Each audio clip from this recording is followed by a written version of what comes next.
कि मैले आफ्नो लागि और आफ्नो कम्पनीको लागि डोमेन और होस्टिङ नेपालबाट नै किन्न सक्छु त? यदि सक्छु भने कुन होस्टिङ कम्पनीबाट डोमेन और होस्टिङ किन्ने त? डोमेन र होस्टिङ बाई गरिसकेपछि पेमेन्ट कसरी गर्ने? डोमेन र होस्टिङ किन्नको लागि कि मैले कुनै प्रोमो कोड और कुपन कोड पाउन सक्छु त, जसले गर्दा मैले केही सर्टेन पर्सेन्ट डिस्काउन्ट्स पाउन सकौँ? यदि यस्तै क्वेसनको एन्सर खोज्दै हुनुहुन्छ भने you are in the right place, otherwise you can skip this video. यदि साँच्चीकै यो भिडियो तपाईँलाई हेल्पफुल लाग्छ, यदि साँच्चीकै तपाईँ राइट प्लेसमा आएको छु जस्तो लाग्छ भने don't forget to like, comment, share and subscribe this video. Hello and नमस्ते, it's me Shailesh. Welcome back to my channel SPRC Infosys Nepal.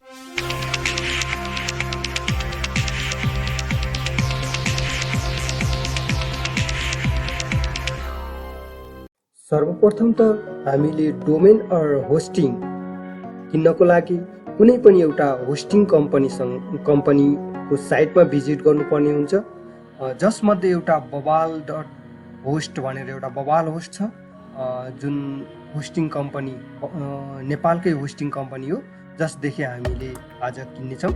अब यो babal होस्टको लिङ्क तपाईँले डिस्क्रिप्सनबाट पनि लिन सक्नुहुनेछ। त्यहाँ डिस्क्रिप्सनमा लिङ्क छ, त्यो लिङ्कको थ्रुबाट जानुस्। त्यसपछि म तपाईँलाई फर्दर अगाडि भन्नेछु। र एउटा कुरा ख्याल गर्नुहोस् गाइज, तपाईँहरूले एउटा कुपन कोड पाउनुहुनेछ मेरो च्यानलको नाममा। जुन कुपन कोड युज गर्यो भने तपाईँले 5% डिस्काउन्ट पाउनुहुनेछ। र त्यो कुपन कोड कसरी युज गर्ने म प्र्याक्टिकली गरेर नै देखाउने छु। यसको लागि तपाईँले babal होस्टको यो लिङ्कमा जानुस्, जुन डिस्क्रिप्सनमा छ। जस्तो मेरो चाहिँ लगइन छ डाइरेक्टली होइन। सुरुमा तपाईँलाई यसरी खोल्नु पर्दा यो लिङ्कमा यसरी युजर नेम र पासवर्ड माग्न सक्छ। तपाईँसँग अलरेडी अकाउन्ट छ भने तपाईँले युजर नेम र पासवर्ड क्लिक गरेर लगइन गर्न सक्नुहुनेछ।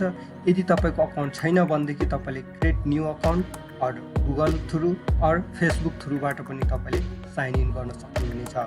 र तपाईँलाई यो अकाउन्ट क्रिएट गर्नलाई त्यति ठुलो कुरो केही पनि छैन। यहाँ सिम्पल आफ्नो बेसिक डिटेलहरू र पासवर्ड राखेर तपाईँले रजिस्टर गर्नुपर्ने हुनेछ। और तपाईँले एकदम वान क्लिकमा पनि साइन अप गर्न सक्नुहुनेछ। त्यसको लागि चाहिँ फेसबुक और गुगलको थ्रुबाट गर्न सक्नुहुनेछ। मेरो चाहिँ अलरेडी अकाउन्ट भइसकेको हुनाले जब तपाईँले अकाउन्ट लगइन गर्नुहुनेछ तपाईँलाई यस्तो किसिमको ड्यासबोर्ड देखिनेछ। ड्यासबोर्डमा तपाईँले यहाँ देख्न सक्नुहुनेछ मेरो अहिले service 0, domain 0, unpaid invoice. Service तपाईँले के लिनुभएको छ, कुन होस्टिङ कतिवटा होस्टिङ लिनुभएको छ त्यो चाहिँ यो साइडमा देखाउनेछ। र डोमेन तपाईँले कतिवटा लिनुभएको छ यो आइडीबाट यो साइडमा देखाउनेछ। तपाईँले इन्भोइस कुनै बनाउनु भयो, बिल बनाउनु भयो र त्यो पे गर्नुभएको छैन भने अनपेड चाहिँ यो साइडमा देखाउनेछ। र यदि तपाईँले कुनै इस्यु या कुनै सपोर्टको लागि टिकट प्लेस गर्नुभएको छ भने कतिवटा टिकट अहिलेसम्म प्लेस गर्नुभएको छ यो साइडमा देखाउनेछ। मैले एउटा टिकट प्लेस गरेको थिएँ है। अब यसको लागि तपाईँले सर्भिसेसमा जानुस्। यहाँ तपाईँले अर्डर न्यू सर्भिसमा देख्न सक्नुहुनेछ, यसमा क्लिक गर्नुहोस्। यसमध्ये तपाईँले कुनै पनि चुज गर्न सक्नुहुनेछ है साथीहरू। एउटा single unlimited, babal unlimited, professional भनेर छ। यो चाहिँ वेब होस्टिङभित्र अन्तर्गत पर्दछ। र तपाईँले वर्डप्रेस होस्टिङ छ, वर्डप्रेस होस्टिङभित्र पनि छ। पर एनम झन्डै 2000 होइन। अनि वर्डप्रेस प्रो पनि छ 4000 झन्डै होइन। अनि पाइथन, क्लाउड, नोडजेएस थुप्रै छन्। बिजनेस होस्टिङदेखि लिएर थुप्रै छन्। तपाईँले कुनै पनि चुज गर्न सक्नुहुनेछ। मलाई चाहिँ नर्मली वेब होस्टिङ भनेर म चुज गर्छु, जसमध्ये मैले चाहिँ यो चाहिँ सिङ्गल एउटा मात्रै वेबसाइटको लागि ठिक छ। तपाईँले यदि मल्टिपल वेबसाइटहरू होस्ट गर्नुहुन्छ भने यो लिन सक्नुहुनेछ। अब प्रोफेसनल चाहिँ अलि महँगो नै छ। यदि तपाईँले प्रोफेसनल पनि लिन सक्नुहुनेछ, जो झन्डै 1000 पे गर्नुपर्छ पर मन्थ। तपाईँले यहाँ ख्याल गर्नुहोस्, पर मन्थ। यो चाहिँ पर एनम वार्षिक रूपमा चाहिँ हामीले यति पे गर्नुपर्ने हुन्छ, झन्डै 3000 प्लस 13% भ्याट पनि जोड्नुपर्ने हुन्छ। अब यसको लागि चाहिँ मैले अर्डर नाउमा क्लिक गर्छु। यहाँ थुप्रै अरू पनि छन्। अर्डर नाउमा जब तपाईँले क्लिक गर्नुहुनेछ त्यसपछि यो किसिमको इन्टरफेस तपाईँले देख्नुहुनेछ। यसमा चाहिँ नयाँ डोमेन तपाईँले यहीँदेखि नै लिनुहुन्छ भने सुरुको अप्सन चुज गर्नुहोस्। यदि तपाईँको अर्को कुनै ठाउँबाट डोमेन लिनुहुन्छ भनेदेखि तपाईँले यहाँदेखि तपाईँले ट्रान्सफर गर्न सक्नुहुनेछ। अरू तपाईँसँग अलरेडी डोमेन छ भनेदेखि तपाईँले directly I will use my existing domain भनेर तपाईँले गरेर आफ्नो डोमेन टाइप गर्न सक्नुहुनेछ। तर मैले मेरो केसमा चाहिँ रजिस्टर न्यू डोमेन, मैले डोमेन पनि न्यू लिनेवाला छु। सो त्यसैले मैले यहाँ आफ्नो डोमेन, आफूलाई चाहिने डोमेन चाहिँ मैले यो एसबिआरसी इन्फोसिस भनेर मेरो युट्युब च्यानलको लागि डोमेन लिँदैछु। लेट्स सी चेक गरौँ है एभाइलेबल छ कि छैन र कतिमा छ अभाइलेबल। तपाईँले यहाँ देखिसक्नुभयो sbrcinfosys.com अभाइलेबल छ, जसको प्राइस 1200 परिरहेको छ। 1200 तपाईँले यहाँ तलतिर पनि देख्न सक्नुहुनेछ।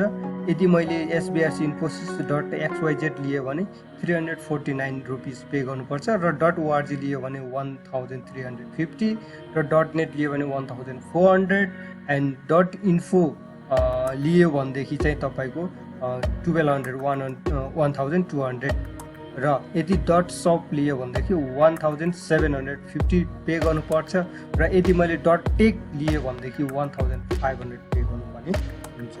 त्यस्तै गरेर तलतिर अरू पनि छन् .extension भनिन्छ, जसलाई .com .shop .design वाटेभर होस् होइन, त्यो भनेको एक्सटेन्सन हो। कसलाई के कति पर्छ तपाईँले यहाँ देख्न सक्नुहुनेछ। तर मोस्टली युजमा आउने भनेको .com नै हो। सो म .com नै लिन्छु। अब यसको लागि चाहिँ मैले एड टु कार्डमा क्लिक गर्नुपर्ने हुन्छ। जब मैले एड टु कार्डमा क्लिक गर्छु त्यसपछि तपाईँले यहाँ एउटा अप्सन देख्नुहुनेछ कन्टिन्यूमा क्लिक गर्नुहोस्। कन्टिन्यूमा क्लिक गरिसकेपछि यस्तो किसिमको इन्टरफेस तपाईँले पाउनुहुनेछ।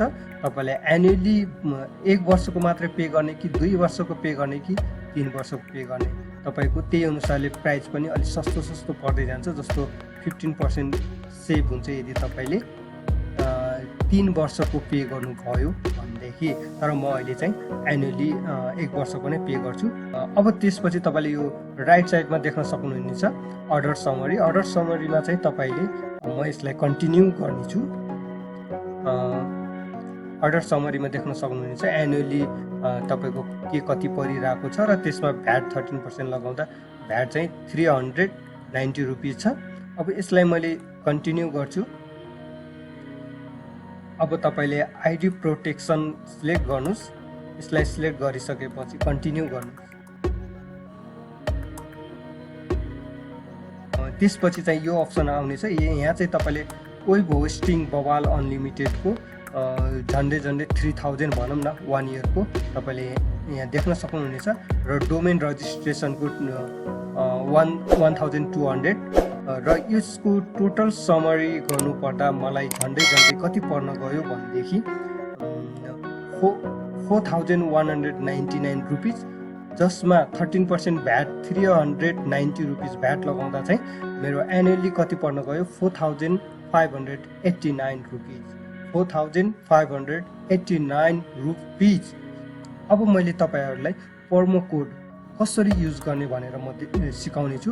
अब प्रोमो कोड युज गर्नको लागि तपाईँले हाम्रो युट्युब च्यानलको प्रोमो कोड युज गर्न सक्नुहुनेछ। यदि तपाईँले हाम्रो युट्युब च्यानलको प्रोमो कोड युज गरेको कन्डिसनमा तपाईँहरूलाई बबाल होस्टले 5% डिस्काउन्ट दिनेछ।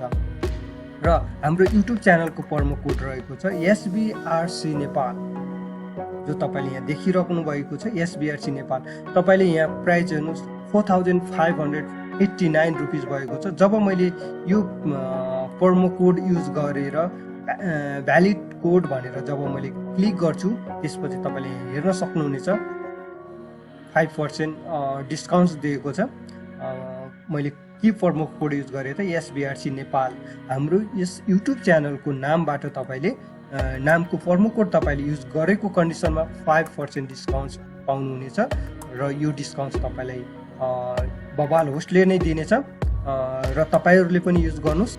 यो प्रोमो कोड तपाईँलाई म डिस्क्रिप्सनमा पनि छोडिदिनेछु र तपाईँलाई याद पनि हुनसक्छ। एकदम इजी छ SBRC नेपाल होइन। अब तपाईँले यहाँ देख्न सक्नुहुनेछ 13% भ्याट र त्यसपछि तपाईँको 5% डिस्काउन्ट गरिसकेपछि त्यो 5% डिस्काउन्ट पाउनु भएको छ। अब मेरो 4500 चान्चुन थियो, अहिले मेरो 4419 रुपिस भएको छ। अब यसलाई यतिकैमा तपाईँले चेकआउटमा क्लिक गर्नुहोस्। जब तपाईँले चेकआउटमा क्लिक गर्नुहुन्छ, चेकआउटमा क्लिक गरिसकेपछि तपाईँलाई एउटा इन्भोइस जेनेरेट हुनेछ। तपाईँले यहाँ देखिसक्नुभयो इन्भोइस, तपाईँले यहाँ देखिसक्नु भएको छ। यो इन्भोइस जेनेरेट भइसकेको छ। अब तपाईँले पेमेन्ट गर्नको लागि तपाईँले टोटल पे गर्नुपर्ने अमाउन्ट रहेको छ 4419 रुपिज। र तपाईँले पेमेन्ट मेथडमा यहाँ देख्न सक्नुहुनेछ, तपाईँले ई सेवा, खल्ती जस्तो थुप्रै पेमेन्ट गेटवेहरू युज गर्न सक्नुहुनेछ। तपाईँले राष्ट्रिय वाणिज्य ब्याङ्क पनि युज गर्न सक्नुहुनेछ। र मोस्ट अफ द कस्टमरहरूले सायद ई सेवादेखि नै पे गर्नुहुन्छ होला। सो मैले पनि ई सेवादेखि नै पे गरेर देखाउने छु। र तपाईँले ई सेवाबाट पे गर्नको लागि यो इन्भोइस नम्बर तपाईँले डिस्क्रिप्सनमा लेख्नुपर्ने हुन्छ। कसरी लेख्ने त्यो मैले तपाईँलाई प्र्याक्टिकली रूपमा गरेर देखाउने छु। सेन्ड गर्नुपर्दा pay@babal.host मा पे गर्नुपर्ने हुन्छ। अमाउन्ट जति अमाउन्ट आएको छ तपाईँको इन्भोइस अमाउन्ट, त्यो अमाउन्ट मैले मेरो मोबाइलदेखि ट्रान्सफर गर्छु। ई सेवा तपाईँले यसरी खोल्नुहोस् र तपाईँले पे गर्नको लागि तपाईँसँग पर्याप्त रकम हुनुपर्ने छ तपाईँको ई सेवा अकाउन्टमा। ओके, अब त्यसपछि तपाईँले ई सेवा खोलिसकेपछि सेन्ड मनी भनेर एउटा अप्सन छ, यसमा तपाईँले क्लिक गर्नुहोस्। अब यहाँ ई सेवा आइडी चाहिँ तपाईँले यसलाई यो pay@babal.host मा पे गर्नुपर्ने हुन्छ। जस्तो pay@babal.host तपाईँले यहाँ चेक गर्न सक्नुहुन्छ। pay@babal.host भनेर गर्नुहोस्। त्यसपछि तपाईँले प्रोसिड गरिदिनुहोस्। यति गरिसकेपछि तपाईँले अमाउन्ट यहाँ थिच्नुहोस्। हाम्रो टोटल अमाउन्ट भनेको 4419 रुपिस रहेको छ। त्यसपछि तपाईँले कन्टिन्यू क्लिक गर्नुहोस्। I agree. अब यसमा चाहिँ तपाईँले कुनै पनि चुज गर्न सक्नुहुनेछ। मैले बिल सेयरिङ चुज गर्छु र रिमार्क्समा चाहिँ तपाईँले यो इन्भोइस नम्बर लेख्नुपर्ने हुनेछ। त्यसपछि मात्र उनीहरूले थाहा पाउनेछ कुन इन्भोइसको पेमेन्ट हो भनेर। त्यसपछि तपाईँले कन्टिन्यू गरिदिनुहोस्। कन्टिन्यू गरिसकेपछि त्यसपछि तपाईँले कन्फर्म गरिदिनुहोस्। मैले कन्फर्म गर्छु। मेरो पेमेन्ट भइसकेको छ। यहाँ चाहिँ पेन्डिङ देखाइरहेको छ अहिले। त्यसपछि मैले यसलाई चाहिँ फिनिस गरिदिनेछु। यति गरिसकेपछि तपाईँले स्टेटमेन्ट चेक गर्न सक्नुहुनेछ। स्टेटमेन्टमा तपाईँले अझै पेन्डिङ भनेर देखाएको छ। तपाईँले हाम्रो ड्यासबोर्डमा देख्न सक्नुहुनेछ अनपेड इन्भोइस भनेको छ हाम्रो, किनभने अहिले पेन्डिङमा छ। तपाईँले सेन्ड मनीमा गएपछि फेरि त्यसको स्टाटस यहाँ पेन्डिङ देख्नुहुनेछ। जो पेन्डिङ छ त्यसलाई तपाईँले क्लिक गर्नुहोस्। त्यसपछि यहाँ रिलिज भनेर एउटा अप्सन छ, त्यसमा क्लिक गरिसकेपछि कन्फर्म गर्नुहोस्। कन्फर्म गरिसकेपछि आफ्नो पिन राखेर यसलाई फिनिस गर्नुहोस्। फिनिस गरिसकेपछि तपाईँको अकाउन्टबाट पैसा घट्ने छ। यति गरिसकेपछि तपाईँको अकाउन्टबाट पैसा घटेर पे हुनेछ। तपाईँले एकछिनमा रिफ्रेस गर्नुहोस्, देख्न सक्नुहुनेछ मेरो अमाउन्ट घटिसकेको छ। अब मेरो पे ओके गाइस, हामीले आफ्नो ई सेवा अकाउन्टदेखि हामीले पे गर्नुपर्ने अमाउन्ट जति थियो त्यो अमाउन्ट हामीले पे गरिसक्यौँ। पे गरेर रिलिज पनि गरिसक्यौँ। द्याट्स मिन्स हामीले आफ्नो पेमेन्टलाई चाहिँ कन्फर्म गरिसक्यौँ। अब कन्फर्म गरिसकेपछि यसले केही समय लिन सक्छ, लगभग 5-10 मिनट्स लाग्न सक्छ। पेमेन्ट गरेको 5-10 मिनट्समा तपाईँले आफ्नो यो ड्यासबोर्डलाई रिलोड गर्नुहोस्। जस्तो मैले यहाँ रिलोड गर्न गइरहेको छु। जब रिलोड गर्नुहुनेछ त्यसपछि सर्भिसमा 1, डोमेनमा 1, मैले चाहिँ एउटा डोमेन एउटा सर्भिस लगेको थिएँ, त्यो कारणले मैले सर्भिसमा 1 र डोमेनमा 1 देखेँ। यदि तपाईँले सर्भिस मात्र होस्टिङ मात्र लिनुभएको छ भनेदेखि तपाईँले सर्भिसमा 1 भनेर आउनेछ, 1 2 जति लिनुभएको छ होइन। अनि डोमेन लिनुभएको छ भने डोमेनमा कतिवटा डोमेन लिनुभएको छ त्यो अनुसारले आउनेछ। जस्तो तपाईँले मैले सर्भिसमा जब क्लिक गर्छु, पहिला मैले क्लिक गर्दा के थियो त पेन्डिङ थियो, अहिले एक्टिभ स्ट्याटस भइसकेको छ। यो वेब होस्टिङ भनेर बबाल अनलिमिटेड भनेर मैले लगेको थिएँ। अनि त्यसपछि अर्को हाम्रो छ डोमेन। डोमेनमा क्लिक गर्दा हाम्रो के थियो त पहिला पेन्डिङ थियो। जबसम्म हामीले पेमेन्ट गरिसकेको थिएनौँ, अर्थात् पेमेन्ट गरे तापनि हामीले कन्फर्म रिलिज गरिसकेको थिएनौँ अमाउन्टलाई। जब हामीले रिलिज गरेर कन्फर्म गऱ्यौँ, कन्फर्म गरिसकेकै केही समयमा हामीले स्ट्याटस एक्टिभ पाउन सक्दछौँ। ओके गाइज, यसरी नै हामीले बबाल होस्टदेखि डोमेन होस्टिङ परचेज गर्न सक्छौँ। र परचेज गर्ने क्रममा तपाईँहरूले SBRC नेपाल भनेर कुपन कोड युज गरेको कन्डिसनमा तपाईँले 5% डिस्काउन्ट पाउनुहुनेछ, जो मैले प्र्याक्टिकली रूपमा गरेर देखाइदिएँ। Thank you everyone. Living life every day, late at night, not okay. All I want, and I pray, all I need are some better days. Fuck me, I'm looking in the mirror, so foggy, but I've never seen clearer. I don't really think anyone can save me, and honestly I'm not really sure I want saving. I like to be my own worst enemy. There's no risk if you don't try at anything, so I'ma just keep buying.